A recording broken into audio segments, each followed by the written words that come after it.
No nii, jätkame Toomas Paul mõisamatka poolel teel lugemisega. Eelmine kord sai lõpetatud siin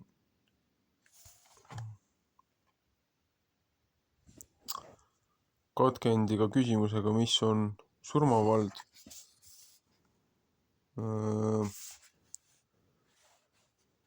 Jätkame siis,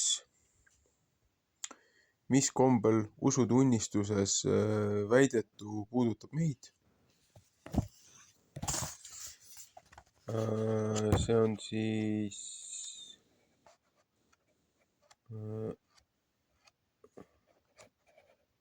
usutunnistusest. Katsuks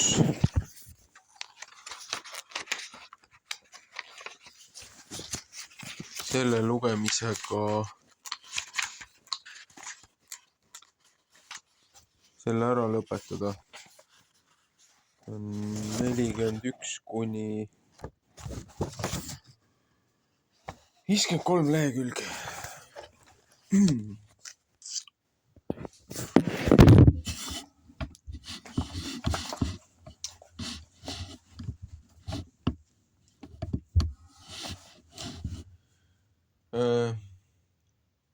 Mil kombel usutunnistuses väidetu puudutab meid? Need usutunnistuse väited ei ole lihtsalt teatud ajaloolisi fakte, mille toimumist me peame tõeks tunnistama. Nikaia usutunnistuses on selgesti rõhutud, et see puudutab meid otseselt. Kes on meie inimeste pärast ja meie õndsuseks alla tulnud taevast Pontius Pilatuse ajal ka meie eest risti löödud? Kristus on inimeseks saanud meie pärast ja risti löödud meie eest. Taas võime näha, et meie ei ürita tungida Jumala olemusse, vaid katsume mõista, kuidas ta meid lunastab. Mida tähendab lunastus? Kelle või mille käest meid peaks lunastama? Aga mida tähendab lunastamine? Luter seletab, Jeesus Kristus on minu issand, kes on lunastanud mind minu kadunud ja hukka mõistetud inimese ja on päästnud ja lunastanud kõigist pattudest, surmast ja kuradi meelevallast. Ei mitte kulla ega hõbedaga, vaid oma püha kalli verega ning oma süütu kannatamise ja surmaga. Et ma oleksin tema oma ja elaksin tema riigis, tema alamana ja teeniksin teda igaveses õiguses, süütuses ja õndsuses, nõnda nagu tema on üles tõusnud surnust ning elab ja valitseb igavesti. Jah, 5 sajandit tagasi väike katekismus on kirjutatud 1529, oli see seletus kindlasti palju mõistetavam kui praegu, mil mitmed sõnad on pigem mütoloogilised väljendid, millel meie jaoks puudub reaalsus. Öelgem siis natuke teistmoodi. Jumala poeg sai inimese lapseks, et inimesed saaksid Jumala lasteks. Kristuse sündimine inimeste maailma andis inimesele uue võimaluse.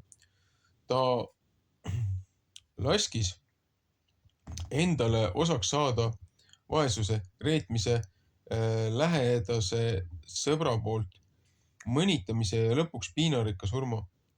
Ja siis ärkas inimlik olend temast taas ellu, sest see oli ühendatud Jumaliku poega. Kristuses ärkas üles ka inimene, mitte ainult Jumal. Selles ongi lunastus surmast. Kas inimesed on üksteisest nii eraldatud, nagu nad seda arvavad? Inimesed arvavad, et nad on üksteisest eraldatud. Me arvame, et me oleme üksikindiviidid, aga see üksnes tundub nii, sest me oskame näha vaid käesolevat hetke. Kui näeksime minevikku, oleks pilt teistsugune. Oli aeg, mil iga inimene oli osa oma emast ja veel varem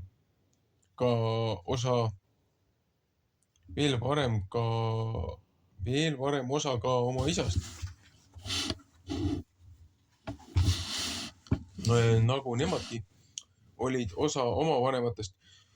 Kui me näeksime inimkonda ajas nii, nagu Jumal seda näeb, siis poleks see üksteisest eraldatud ja laiali paisatud olendite hulk, vaid üks ainus kasvav organism, justkui haraline puu. Iga indiviid seisab ühenduses teistega ja mitte ainult teiste inimestega, vaid ka Jumalaga. Iga mees, naine ja laps siin maailmas hingab ja kõnnib ainult seetõttu, et Jumal teda kannab. Mida tähendab Kristuse inimeseks saamine inimkonnale? Kristuse inimeseks saamine tähendab, et tema, kes on alati inimesi mõjutanud, nii Johannese 1:3-10, esimese Korintuse 8:9, kiri heebrealastele 1:2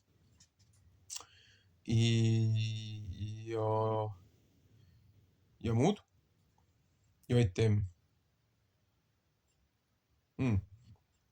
hakkab neid mõjutama äkki uutmoodi. Sellest saab osa kogu inimkond. See muudab nii nende inimeste olukorda, kes elasid enne Kristust, kui ka nende olukorda, kes elavad pärast teda. See puudutab isegi neid inimesi, kes pole eales Jumalast midagi kuulnud. Milles siis seisneb inimkonna toimunud muutus? Saamises Jumala lapseks muutumises loodud olendist Jumalast sündinud olendiks, üleminekus ajutisest bioloogilisest elust ajatusse, vaimsesse ellu. Põhimõtteliselt on inimkond juba lunastatud. Meie indiviidid peame selle üksnes vastu võtma. Tõeliselt raske osa sellest, see, mida me ise poleks saanud enda heaks teha, on juba tehtud. Meil ei tule oma pingutustega pürgida vaimsesse ellu. See on tulnud alla inimkonna juurde. Ühel meie hulgast on uus elu. Tema kaudu saab see osaks meilegi. Milline võiks olla evolutsiooni järgmine aste? Võib-olla suudab tänapäeva inimene kristlikku õpetust kõige paremini mõista evolutsiooni näite varal. Meile öeldakse, et inimene on arenenud madalamatest eluvormidest, on loomulik, et me küsime, mis on järgmine aste, millal tekib olend, mis on inimesest kõrgem. Ulmekirjanikud püüavad seda vahest kujutada, nimetades teda üliinimeseks, aga kujuteldav tulem ei erine tavaliselt kuigivõrd praegusest. Lewis arutleb, kas ei võiks oletada, et järgmine aste erineb kõigist eelmistest nii, et seda on võimatu ette kujutada. Aastamiljoneid tagasi arenesid välja hiigelsuured saurused. Mõtisklenuks tollal keegi evolutsiooni üle, oleks ta ilmselt arvanud, et see toimub just nende edasiarenemises ja oleks eksinud. Tulevikul oli peidus üllatus. Võimust said väikesed paljad soomusteta ja karvadeta olendid, kel olid paremad ajud ja nende ajude abil hakkasid nad valitsema kogu planeeti. Jõudu polnud neil küll rohkem kui teistel loomadel, aga nende jõud oli hoopis uut liiki. Niisiis polnud järgmine aste ainuüksi väliselt erinev, vaid ka sisuliselt oli tekkinud uus kvaliteet. Evolutsioon ei jätkunud oodatud suunas, vaid tegi järsu pööre.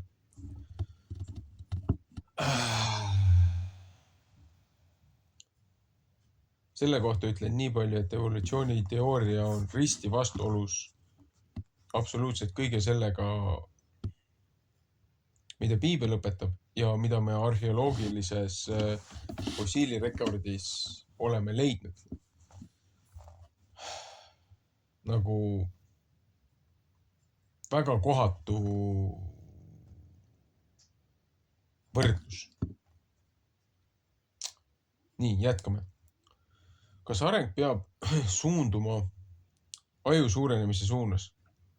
oletades, et inimese aju aina suureneb ja et inimene saab üha rohkem võimust looduse üle. Tehakse sama viga, nähes kvantitatiivset arengut, eeldatakse sedasama samasuunaliselt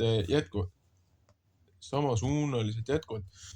Aga on väga võimalik, et järgmine samm viib meid täiesti uude kvaliteeti, millest me pole eales osanud unistada. Me ei oota lihtsalt erinevust, vaid uut liiki erinevust. Me ei oota lihtsalt muutust, vaid uut liiki muutumisviisi. Õigust öelda, me ootame midagi, mis pole üldse evolutsiooni etapp, vaid seda, et evolutsioon on kui muutusi produtseeriv mehhanism saaks ise ületatud. Ja ei tuleks olla üllatunud, et see enamikule märkamata jääb. Millal algab järgmine etapp evolutsiooni? Loodusteaduslikes terminites kõneledes võiks öelda, et kristluse järgi on järgmine evolutsiooni etapp juba alanud. See pole tarkade inimeste muutumine veelgi targemaks. See on muutus, mis võtab hoopis uue suuna, tees Jumala loodusest Jumala lapsed. Selle esimene järk toimus Palestiinas 2000 aastat tagasi. Võib-olla ei saagi seda nimetada evolutsiooniks, sest siin pole tegemist loodusliku protsessi, vaid millegi väljaspool tulevaga. Aga just seda ongi vaja. Oma evolutsiooni ideeni jõudsime mineviku uurides. Tuleviku suhtes ei pea meie senised arusaamad enam paika, sest uus etapp ei erine kõigist eelnevatest mitte ainult selle poolest, et ta viib meid looduslikust valikust välja, vaid ka mitmel muul moel. Milline on inimese osa edasise arengu käigus? Madalamatel organismidel polnud üldse või oli väga vähe võimalusi otsustada oma edasise arengule. Areng toimus neist sõltumatu ja ilma nendepoolse valikuvõimaluseta, aga samm, mis tuleb astuda meil, samm loodud olendeist Jumala lasteks, on vabatahtlik. Vabatahtlik vähemalt ühes mõttes, mitte selles mõttes, et me võiksime seda omal jõul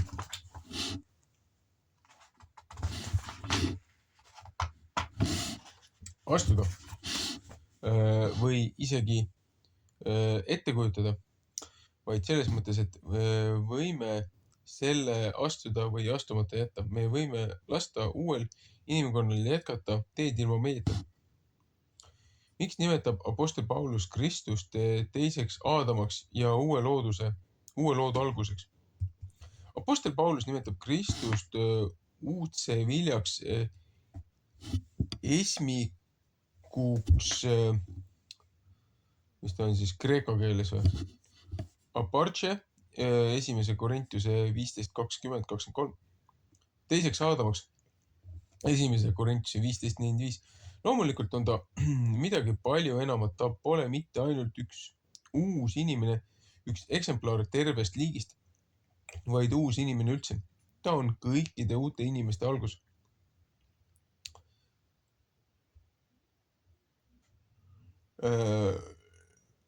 Keskus ja elu. Ta tuli loodud universumisse, tuues kaasa uue elu. Igavene elu ei tähenda lõputut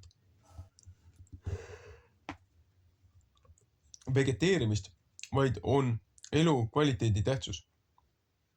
Vaata Johannes 3:18, 5:24, 10:28, 11:25, 17:22, 20:31. Ta ei anna seda edasi mitte pärilikkuse teel, bioloogilise järglaste läbi, vaid selle kaudu, mida me parema sõna puudumisel nimetamegi lunastuseks. Igaüks, kes sellest osa saab seda läbi isikliku kontakti temaga. Inimesed saavad uueks Kristuse sees. Selle sammu kestus esineb tavaliselt evolutsiooni omast. Erineb tavalise evolutsiooni omast võrreldes inimese arenemisega meie planeedil näib Kristus levivat välgukiirusel, sest 2000 aastat on sama hästi mitte kui midagi universumi ajaloos. Me oleme kõik algkristlased, kes alles kobavad uuel teel, kuid samm on astutud ja seda astutakse aina edasi. Mida tähendab Kristuse ülestõusmine surnust? Apostlikus usutunnistuses öeldakse, et Jeesus Kristus on 3. päeval üles tõusnud surnust üles läinud taeva, istub Jumala oma kõige väelise isa paremal käel, kus tema tuleb kohut mõistma elavate ja surnute üle. See on teatud tõikade loetelu, mida kristlik kirik on pidanud kõige olulisemaks Kristusest öelda. Nad viitavad mäe tippu, kuhu tuleb meilgi jõuda. Igal nendest lausetest on oma ajalugu. Kõik kokku on mingis mõttes evangeeliumi kontsentraat. Et Jeesus on surnust üles tõusnud, et ta on surma võitnud, on kuulutus, mis läbib kogu Uut Testamenti. Kristuse ülestõusmine ei ole selline nagu Jairuse tütre Matteuse 9:18-26, Markuse 5:21-43, Luuka 8:40-56 või Naini linna noormehe Luuka 7:11-17 või Laatsaruse äratamine Johannese 11:1-4, kus ei olnud tegemist võiduga surma kui sellise üle, vaid ainult enneaegse surma tagasi tõrjumisega. Ladina keeles äkki. Tertia dei resurrexit mortius on üks vanemaid usutunnistuslikke vormeleid. Vaata 1. Korintiuse 15:4, Apostlite teod 10:40, kiri roomlastel 10:9, 2. Timoteus äkki 2:8, ka Apostlite teod 2:32, kiri roomlastele 4:25, 1. Tiitus äkki 1. TS 1:10, 1. Peetrus 1:21 ja evangeeliumite teated. Mida tähendab meie jaoks Kristuse võit surma üle? Selle tähendust rõhutab Paulus nõnda. Kui Kristust ei ole üles äratatud, siis on teie usk ilmaaegne. Siis teie olete alles oma pattudes. Nüüd aga on Kristus üles äratatud surnust uudse viljana magama läinutest. 1. Korintiuse 15:17-20. Kristuse ülestõusmine on uue elu algus. Kas teie siis ei tea, et kes me iganes oleme Kristusesse, Jeesusesse ristitud, oleme ristitud tema surma sisse?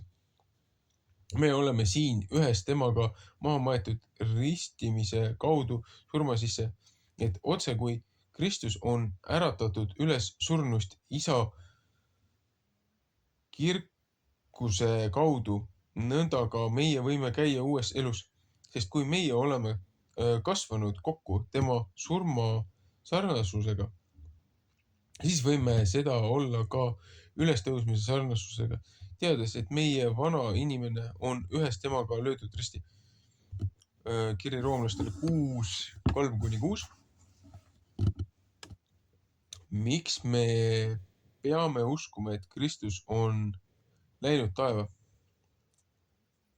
Sellele lisatakse üles läinud taeva istub Jumala kõige väelise isa paremal käel. Ladina keeles ascendit ad coelos, Uues testamendis palju kordi esinev väide, vaata Luuka 24:51, Apostlite teod 1:29, jott,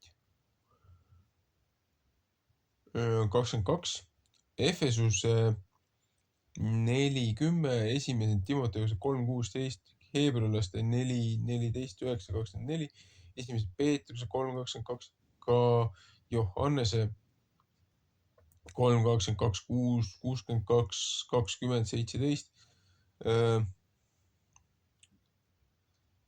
LD sedet, ladina keeles siis või? Sedet ad texteram dei patris omnipotentis on psalm 110:1, asundamise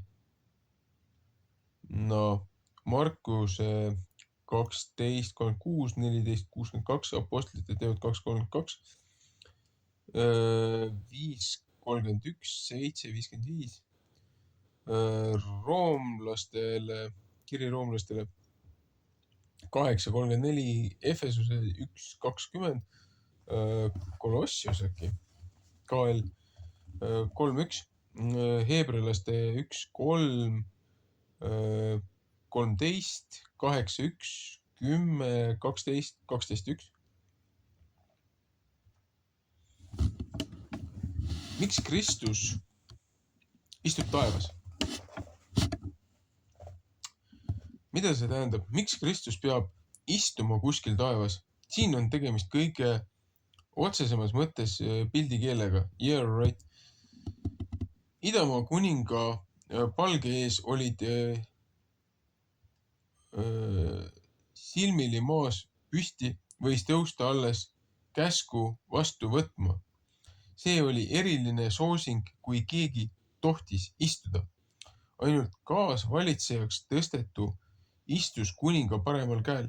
Usutunnistuses on nende lausete mõte seesama. Kristus, kes löödi risti ja suri, on ülendatud mõeldavaimalt kõrgele. See ei ole väide, mis lihtsalt informeerib, vaid me tunnistame, et taipame, milline on tema väe võrratu suurus meie heaks, kes meie usume tema tugevuse jõu toimijal. Mis sai tal mõjusaks Kristuses, kui ta tema üles äratas surnust ja pani istuma oma paremale käele taevas, kõrgele üle iga valitsuse ja meelevalla ja väe. Kolossius äkki? Ei ole. KL. Galantius äkki? Mitte Kolossiuse. KL peaks Galantius olema. 1:19-21.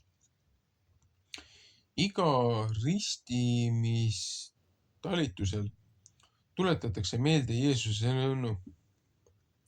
Minule on antud kõik meelevald taevas ja maa peal. Ja vaata, mina olen iga päev teie.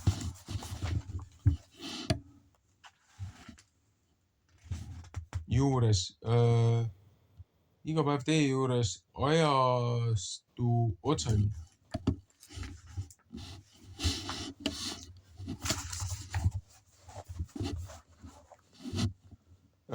Matteuse 28, 18, 20. Seesama Jeesus, kes on meie vend, on ka isandate isand. Et tema tuleb kohut mõistma elavate ja surnute üle, on mõistetav eelneva põhjal. Ladina keeles inde venturus est iudicare vive et mortus. Piibellik ahus on Piibellik alus on Apostlite teod 1:11 pluss 10:42, 2. Timoteuse 4:1, 1. Peetruse 4:5. Mis on kohtumõistmine? Jeesuse maapealse elu kohta öeldakse, Jumal ei ole ju läkitanud oma poega maailma kohut mõistma maailma üle, vaid et maailm pääseks tema läbi.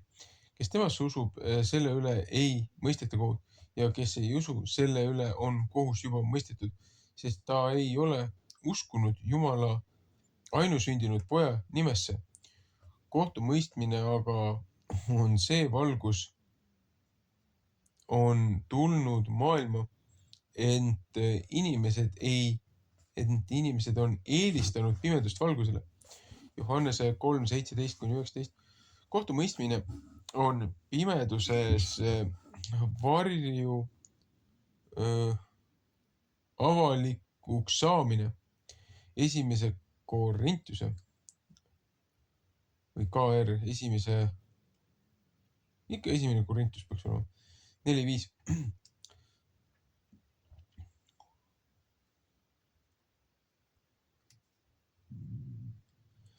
Seepärast võis Jeesus öelda, tõesti, tõesti, ma ütlen teile, kes kuuleb minu sõna ja usub teda, kes minu on saatnud, sel on igavene elu ning ta ei lähe kohtu alla, vaid on siirdunud surmast ellu.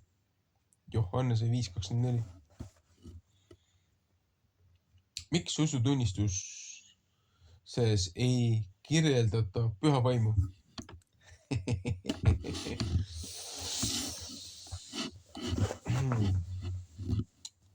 Usutunnistuse 3. osa. Pühast vaimust ja pühadusest ei ütle üldse mitte midagi tema olemuse kohta, vaid räägib ainult tema toimest meie seas. Usutunnistus käsitleb Jumala tegutsemist, olgu varem, olgu praegu, olgu igavikus, aga ikkagi üksnes selles ulatuses, mis on meie saatust puudutav ja mille tunnistamisega meie saame Jumala tööst osa. Kui meie ütleme, mina usun pühasse vaimusse, siis tähendab see uskumist, et Jumal toimib oma vaimuga meie keskel, meie sees. Mida tähendab püha vaimu sisse uskuda? Martin Luther seletab, kui sinult küsitakse, mida sa mõtled sõnadega, mina usun pühasse vaimusse, siis võid sa vastata, mina usun, et püha vaim mu pühaks teeb, nagu tema nimi ütlebki, millega ta seda teeb või millised on tema viisid ja vahendid. Vastus. Kristliku kiriku pattude andeks andmise, ihu ülesäratamise ja igavese elu kaudu. Sest kõigepealt on püha vaimul eriline kogudus maailmas, mis on otse kui ema, kes iga üksiku kristlase sünnitab ja teda kannab Jumala sõna läbi, millest ta ennast ilmutab ning tegutseb. Südameid valgustab ja süütab, et need seda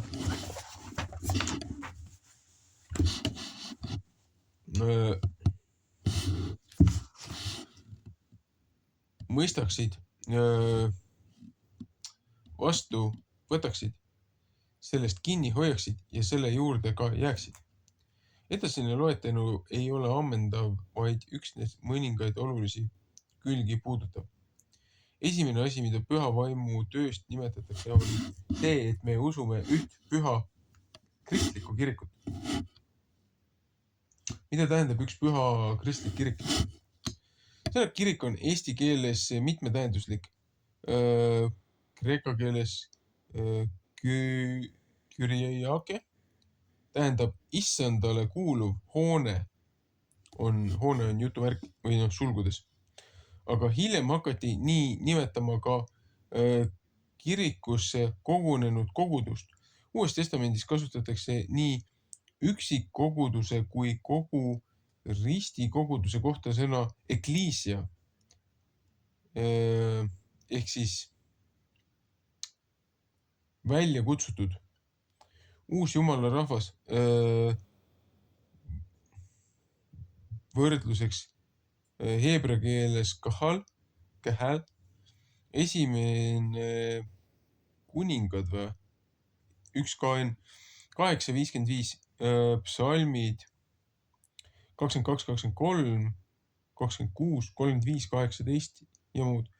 Nii nagu Vana Testamendi valitud rahvas, eriti selle valitud jääk pidi olema püha, sest Jumalale eraldatud, see on siis Jesaja, Jõetes 43, 62, 12, 43, 62, 12.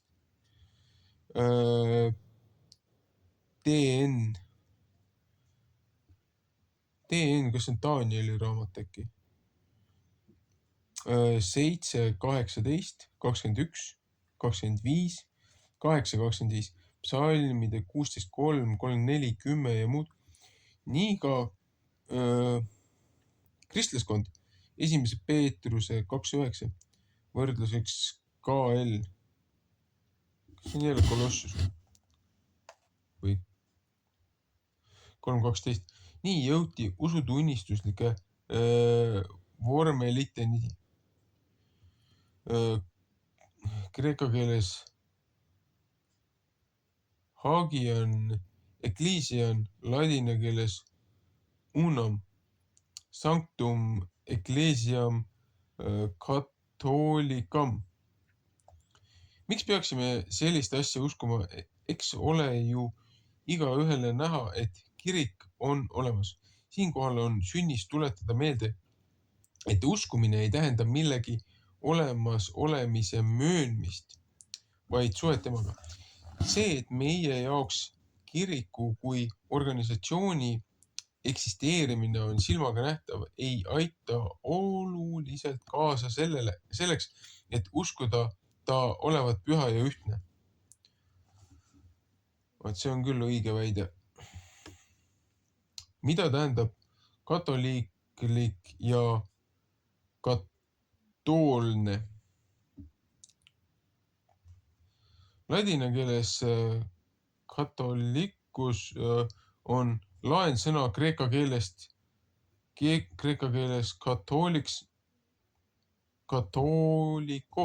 katolikos tähendab üldine ja sealt edasi üldkehtiv, üldtunnustatud.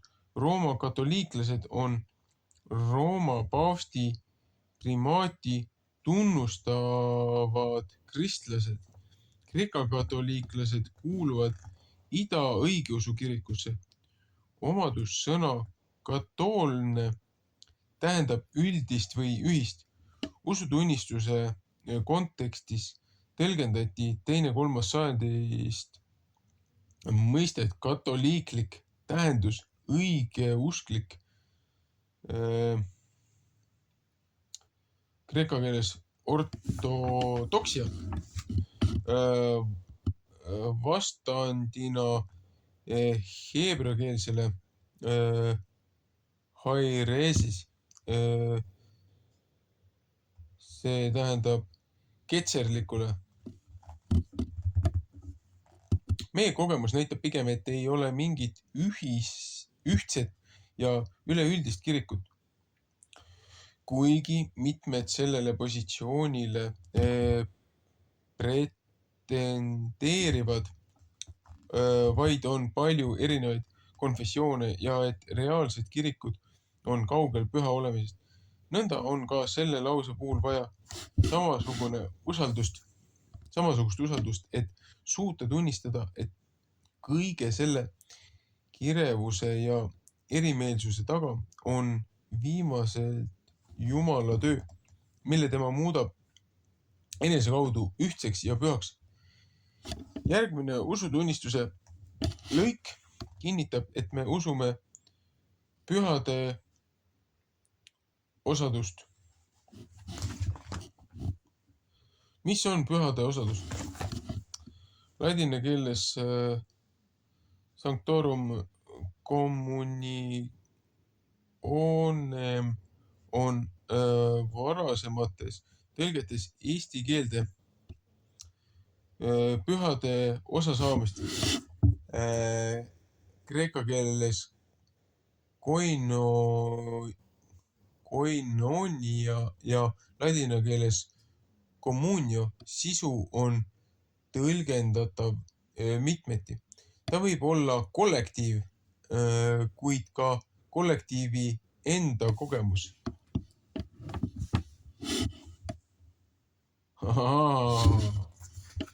Okei.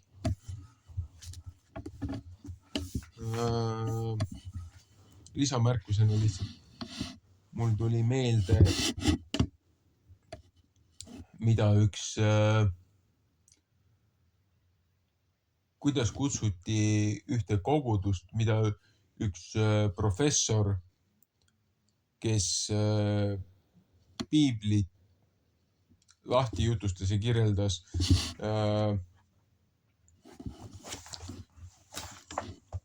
tema kasutas seda samust nime koinonia maja, mis on siis kollektiivi maja või mis iganes.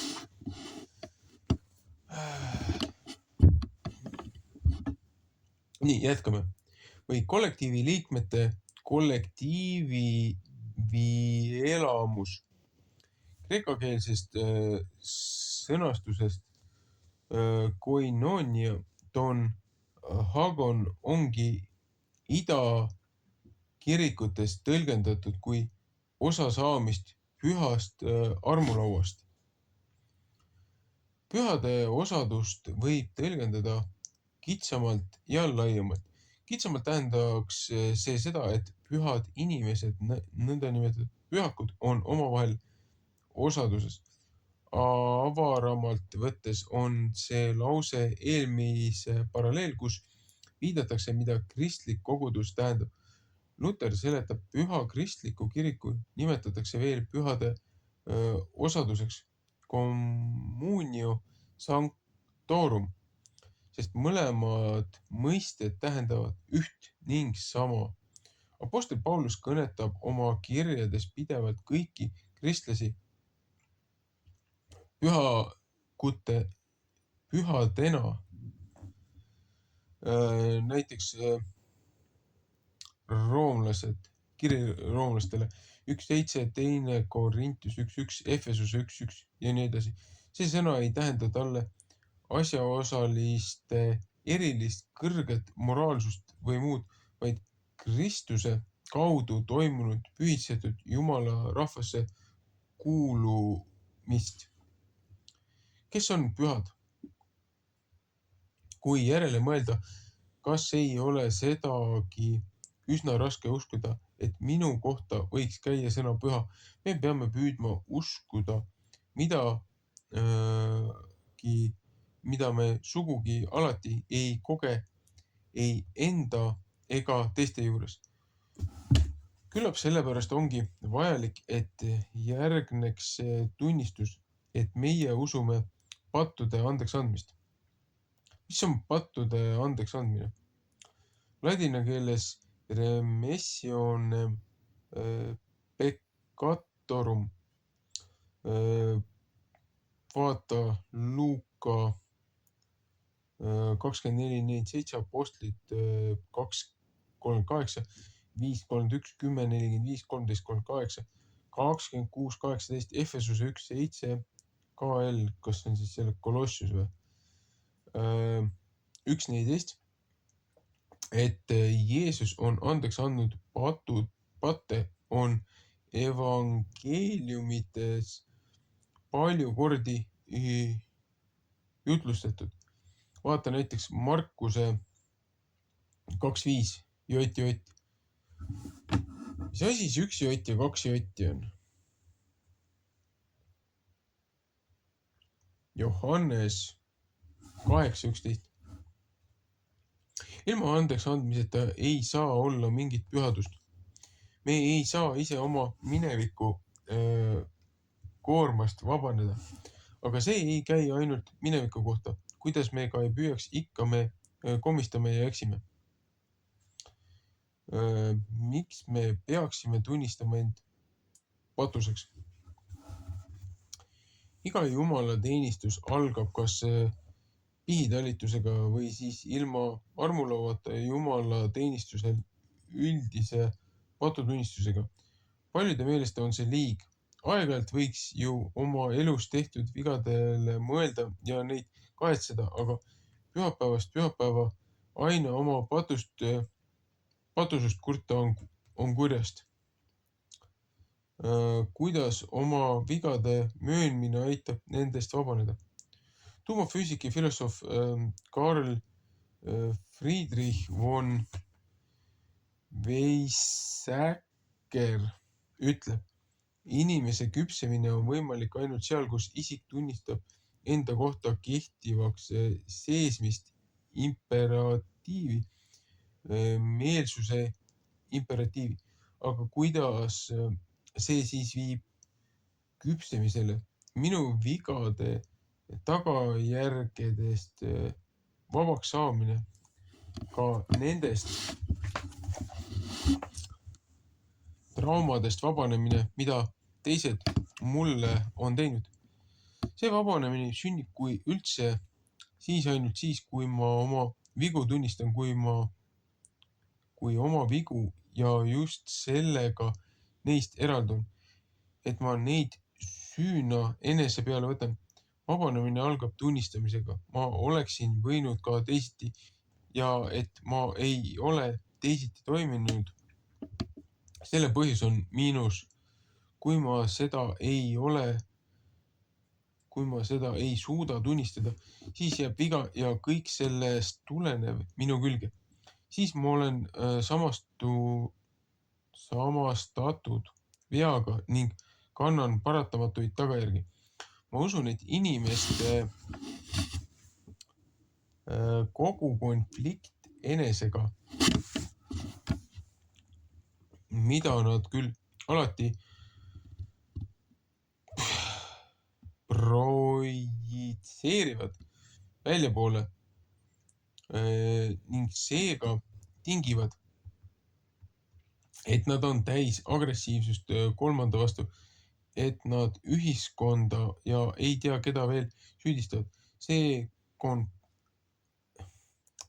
konflikt baseerub sellel, et ükskõik kus kohal mingit ilmselt süüd ei ole enese peale võetud. Kuningas külastas vangitorni. Kõik kaebasid, et nad on ülekohtuselt vangikongi heidetud. Ainult üks mees tunnistas enda süüd ning lisas, et kannab õiglast karistust. Kuningas ütles vanglaülemale, nii korralike inimeste seltskonda ei sobi selline rikutud mees, laske ta vabaks.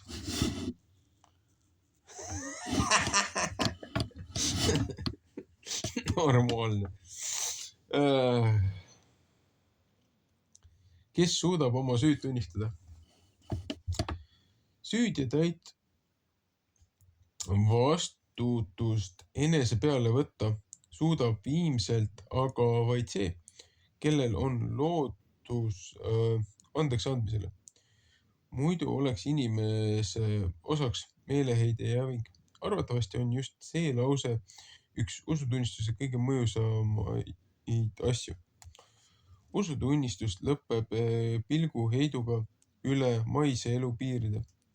2 viimast lõiku, et me usume ihu ülestõusmist ja igavest elu, on taas sama asja eri aspektide väljendamine. Mis on ihu ülesäratamine? Ladinakeelses tekstis on carnias resurrectione, mis varasemates tõlgetes oli sõnalt edastatud liha ülestõusmist.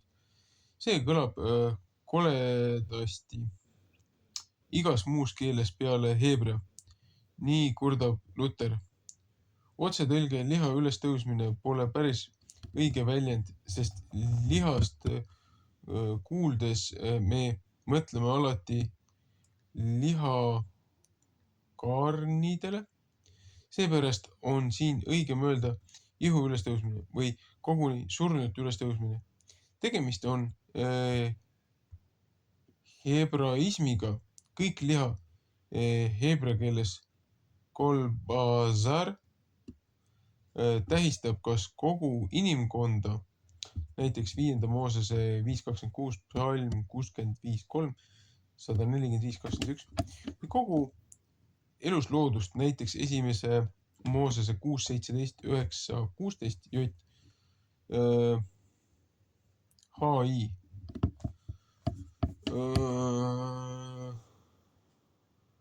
Mul ei tule see lühend meelde. Hisekel äkki? Ei. HI 34.15. Semiidi keeltes inimesel ei ole liha, vaid ta on liha. Vaata psalm 63.2, 84.3, apostlite teod 2.26. Miks inimesed ei ole rahul siinse eluga ja igatsevad midagi muud? Nagu vaadake, mis ümberringi toimub. Aga jätkame. On inimesi, kes ei igatse mingit taevast ega paradiisi. Olulisim põhjus selleks ükskõiksuseks on ehk see, et kui meis peitubki igatsus taeva järele, ei tunne me seda ära. Kes aga on vaadanud oma hinge sügavusse, teab, et ta seda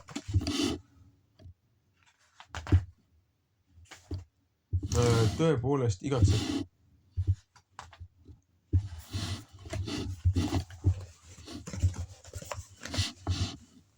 Ja et ta vajab midagi, mida siit maailmast ei leia. On palju asju, mis justkui pakuksid meile seda midagi, aga ei täida kunagi päriselt meie lootusi. Igasugused, mis meis ärkavad armudes,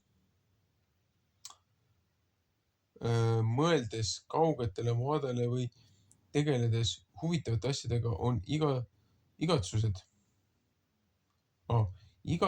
mis meis ärkavad armudes, mõeldes kaugetele maadele või tegeledes huvitavate asjadega, on igatsused, mida ei saa täielikult rahuldada ei abielu, eksootiline matk ega põnev avastus. Me ei räägi siin praegu sellest, mida tavaliselt nimetatakse õnnetuks abieluks, nurjunud puhkusereisiks või edutuks elutööks. Ka parimatel puhkudel on need asjad midagi, mille külge esimeses hoos klammerdutakse, aga tegelikus elus tuhmub see peagi. Naine võib olla hea, maastikud imetlusväärsed ja huviala ääretult vaeluv, aga midagi on puudu. Mida ülevam on kogemus, seda selgem tunne. See ei ole veel see. Kuidas maise ebatäiuslikkus saab olla lootuse allikast? Allikaks. Luuletaja ja filosoof Rabindranath Tagore 1861–1941 ütleb, meie suurim lootus on see, et on olemas kannatus. Sest kannatus on ebatäiuslikkuse keel. Tema kõne kannab endas usku täiuslikkuse nagu väikelapse nutt, mida siis ei oleks, kui laps ei usuks oma emasse. Kannatus on pannud inimesi koputama oma palvega lõpmatu jumaliku väravale endas, ilmutades nii oma sügavaimat instinkti, oma kahelematut usku selle ideaali tegelikkuse, usku, mida on näha ta valmisolekus surmaks, ta loobumises kõigest, mis kuulub minule, minale. Jumala elu, mis voolab enese andmisena välja, on puudutanud inimeste elu. Enamik inimesi ei teadvusta endale selle sõnatu igatsuse viimast mõtet. On neid, kes mõtlevad, et oleks nad vaid abiellunud mõne teise naisega, otsustanud kallima turismireisi kasuks või muud sellist, siis oleks nad kindlasti saanud täieliku rahulduse elust. Enamik elutüdinud ja rahulolematuid on seda tüüpi. Nende elu kulgeb ühe naise juurest teise juurde, ühest ilma otsast teise, ainsa õige otsingul. Kuidas suhtuda maistesse rõõmudesse? Lewis arvab, et tõenäoliselt maised rõõmud polegi loodud, sest maised rõõmud polegi loodud seda igatsust rahuldama, vaid hoopis äratama, et tekitada vajadust millegi tõelisema järele. Kui nii, siis peame hoolitsema selle eest, et mitte põlata maiseid rõõme ega olla tänamatu. Ent ka selle eest, et me kunagi ei võiks neid, kui seda õnne piiblikeeli õndsust, millest maised rõõmud saavad olla vaid aimus. Me peame hoidma endas elavana igatsuse tõotatud maa järele. Me ei tohi lasta seda tuhmuda ega oma elust välja tõrjuda. Milline näeb välja igavene elu? Kõik, mida me saame öelda, on vaid siinsest elust võetud pildid. Jeesus ütleb, te ei usu mind juba siis, kui ma räägin maistest asjadest. Kuidas te usuksite siis, kui ma teile räägiksin taevaseid asju? Johannese 3:12. See on tõsi, et Johannese ilmutusraamatu 2 viimases peatükis on pakutud pilte taevalinnast, aga see ei ole olukirjeldus. Kogu ilmutusraamat läbib sadu kordi sõna nagu, et ikka ja jälle tuletatakse meelde, et pilt on vaid sümbol millegi öeldamatu jaoks.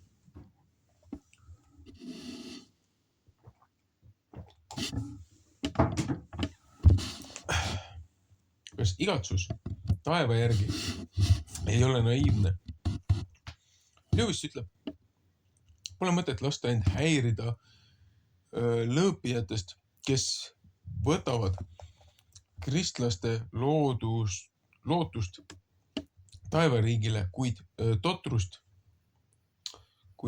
ning ütlevad, et nemad küll ei taha igavesti taevas harfi mängida. Neile tuleks vastata, et kui nad ei suuda mõista täiskasvanuile kirjutatud raamatuid, siis ei peaks nad neist ka rääkima. Loomulikult on kogu pühakirja sümboolika katse väljendada väljendamatut. Muusikariistu mainitakse selle tõttu, et paljudele, mitte küll kõigile, on just muusika see, mis kannab meid ekstaasi ja lõpmatusse. Krooni mainitakse sellepärast, et need, kes igavikus on ühendatud Jumalaga, saavad osa tema auhiilgusest, väest ja rõõmust. Kullast räägitakse sellepärast, et kuld kujutab igavest kestvust, ei roosteta, hindamatu väärtust. Kes võtab neid sümboleid sõna-sõnalt, võib niisama hästi mõelda, et kui Kristus käskis meil olla nagu tuvid, käskis ta meil ka muneda.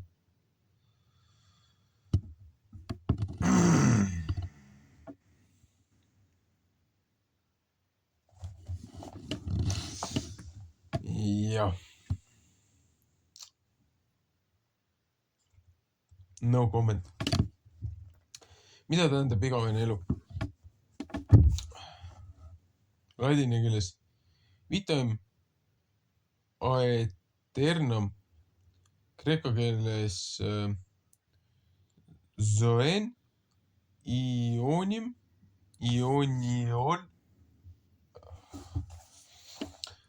Matteuse 19, 16, 25, 6, Johannese 3, 15 jutt, roomlaste 5, 21, 6, 23 ja muud. Ei tähenda lõputa eksisteerimist. Uues testamendis tarvitatud sõnad kosmos ja aion on mõlemad vastaseks heebrea sõnale õõlam alguspärases tähenduses varjutu, varjule jääb ning vanemates Eesti tõlgetes on neid edastatud sõnaga maailm või maailma ajastu. Näiteks Matteuse 28, 20 heebrea keeles õõlam ja kreeka keeles aion tähistavad kahte eri perioodi või vaatust Jumala kosmilisest draamas. Praegust aega ja tulevat aega, näiteks Markuse 10.30, ülistus vormelite igavesest ajast igavesti.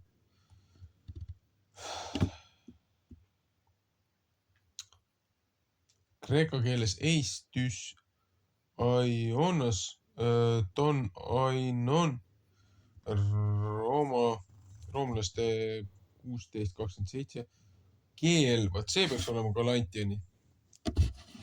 1.5 Filippuse äkki, 4.20 ja nii edasi. Tähendab ajatusse. Kusagil ei öelda, et Jumala uus maailm või igastu oleks lõpp või lõpmatu. Pigem vastupidi. Esimese Korintuse 15.28, esimese Timoteuse 6.16.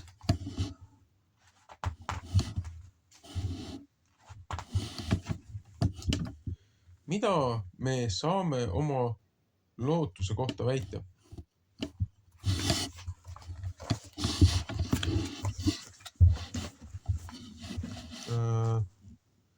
Nikaia usutunnistuse viimane lause sõnastab meie lootuse sisu selgemalt. Me ootame surnust ülestõusmist ning tulevase ajastu elu, kreeka keeles prostokomen anastasian nekron kai zoen tu melontos ainus. Ainuke, mida me saame väita, on see, et me loodame. Praegune elu ei ole kõik. Meil lastakse osa saada ka järgnevast, mida silm ei ole näinud ega kõrv ei ole kuulnud ja mis inimmeelde ei ole tõusnud. Selle on Jumal valmistanud neile, kes teda armastavad. 1. Korintuse 2.9. Mida tähendab tunnistada oma usku usutunnistuse sõnadega? Apostlik usutunnistus ei ole dogmaatika lühikokkuvõte, ta ei paku kristluse süstemaatilist õpetust, vaid kontuure, mille najal me saame ise uskuda ja usaldada Jumalat kui oma loojat, lunastajat ja pühitsejat. Saame nagunii igaüks veidi erinevalt aru nii üksteisest sõnadest kui ka sõnakombinatsioonidest. Sellepärast ongi lisaks eestikeelse usutunnistuse tekstile viidatud algkeelne väljenditele, mis ei ole üheti tõlgitavad ega tõlgendatavad. Olgem siis tänulikud, et me ei pea alustama tühjalt kohalt, et meid võetakse vastu ühte pühasse kristlikku kirikusse. Me ei ole nüüd enam võõrad ja majalised, vaid pühade kaaskodanikud ja Jumala kodakondsed. ehitatud hooneks apostlite ja prohvetite alusele, mille nurgakiviks on Kristus, Jeesuse ise, kelles kogu hoone kokku liidetuna kasvab pühaks templiks issandas, kelles meidki üheskoos ehitatakse Jumala eluasemeks vaimus. Efeesiuse 2:19-22. Kust võtta kindlalt ja selgelt usku, kui seda ei ole? Leeriõpetuses küsitakse, kas te tunnistate oma selge ja kindla tundmise järele, et te kolm ainu Jumalasse, Issasse, Pojasse ja Pühasse vaimusse usute, nõnda kui ta ennast meile oma sõnas on ilmutanud ja nagu meie evangeelne luterlik kirik seda usku tema pühasse sõnasse, tema püha sõna alusel selgesti ja puhtasti tunnistab ja kuulutab. Esmalt võib näida, et see on liigmisliig. Tõepoolest on küsimus sõnastus liiga barokne ja võiks olla tagasihoidlikum. Kust peaks algaja kristlane seda selget ja kindlat tundmist võtma, mida lihtsalt veel ei ole. Aga nii lootusetult nõudlik näib see küsimus siiski vaid esmalt. Kui meil lubatakse tunnistada usku oma tundmise järele, siis on see pigemini teatud vabaduse andmine. Me ei pea kordama mehaaniliselt või koguni vastu oma paremat tundmise teiste arusaamast usust. Me ei pea alluma võõrale autoriteedile, vaid tunnistame oma usku Jumalasse oma suhtumist mööda.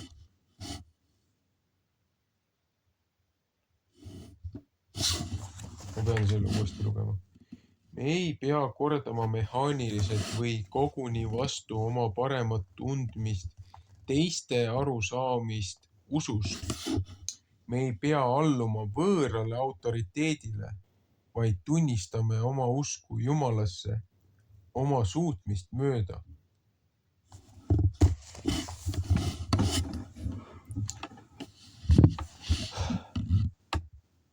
Mida tähendab kiriku pärimuse usaldamine?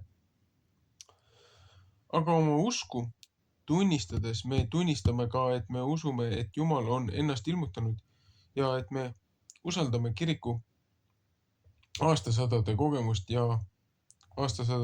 et me ei püüa olla viimseks otsuse langetajaks. Mingi analoogia on siin arsti ja arstiteaduse usaldamisega. Me ei tõota operatsioonile minnes seda nii pidulikult nagu leeripäeval, aga usaldades oma elu kirurgi noa alla, me ju näeme, et me usume teda ja tema taga olevat tohutut kogemust.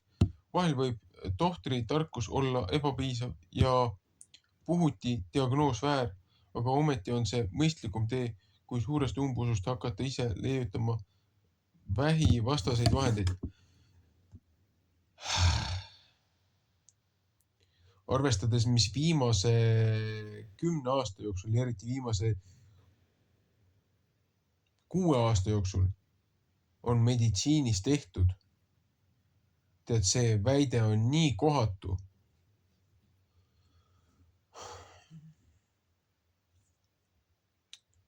Millele meil on toetuda?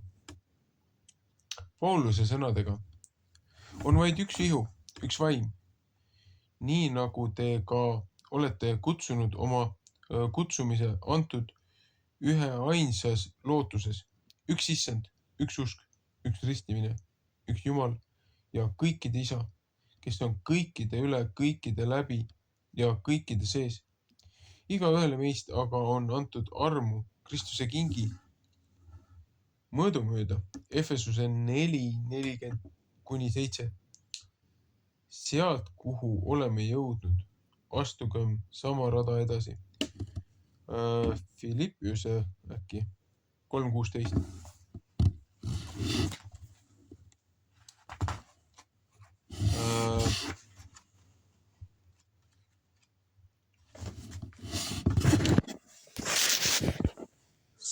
sellega on usutunnistusest siis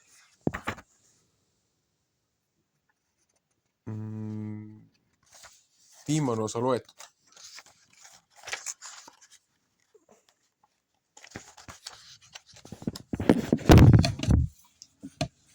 Järgmine lugemine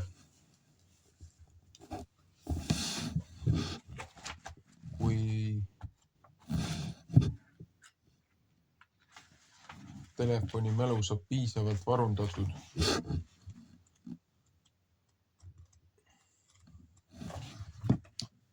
On 10 käsust.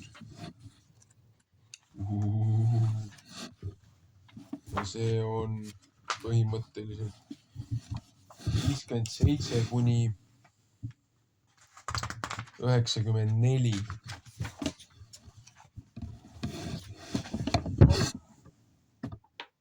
Ütleme niimoodi, et see on